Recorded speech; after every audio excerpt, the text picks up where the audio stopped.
અર્જુન મોઢવાડિયાએ આક્ષેપો કર્યા, ગુજરાત આર્થિક રીતે સક્ષમ હોવા છતાં દેવું કરી ઘી પીવે છે. કહ્યું, રાજ્ય પર હાલ 4,70,000 કરોડનું કરજ છે. 25,000 કરોડ દર વર્ષે હપ્તો ભરવો પડે છે.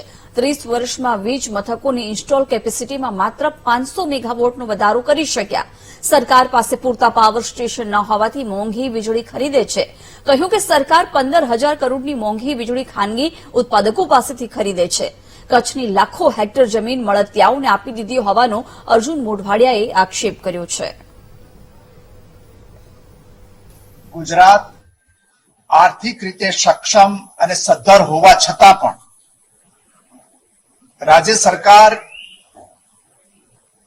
કરજ કરીને ઘી પીવે છે ને એટલા માટે જ અત્યારે જે આપણે બજેટ આવ્યું છે એ બજેટની અંદર લગભગ જે કરજ છે આપણું એ 4,70,000 કરોડ જેટલું થાય છે.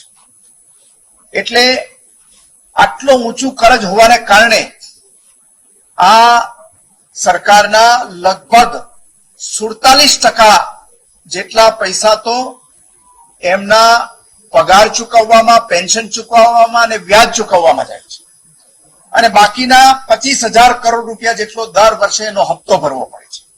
આવી સ્થિતિને કારણે આપણે ત્યાં છેલ્લા 2 વર્ષની અંદર એક પણ મેગાવોટનો જે આપણે આ રાજ્ય સરકાર હસ્તકના પાવર સ્ટેશનો છે એમાં વધારો કરવામાં આવ્યો નથી. એટલું જ નહીં, 30 વર્ષની અંદર આ જે ઇન્સ્ટોલ કેપેસિટી હતી રાજ્ય સરકાર હસ્તકના વીજ મથકોમાં 8,500 મેગાવોટ છે, એમાંથી માત્ર 30 વર્ષની અંદર 500 મેગાવોટનો વધારો કરી શકાશે.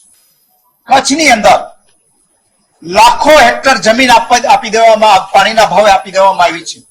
આ જમીન બિડિંગ કરીને ટેન્ડરો મગાવીને આપવાની જરૂર હતી, એને બદલે માન્યતાઓને આપી દીધી.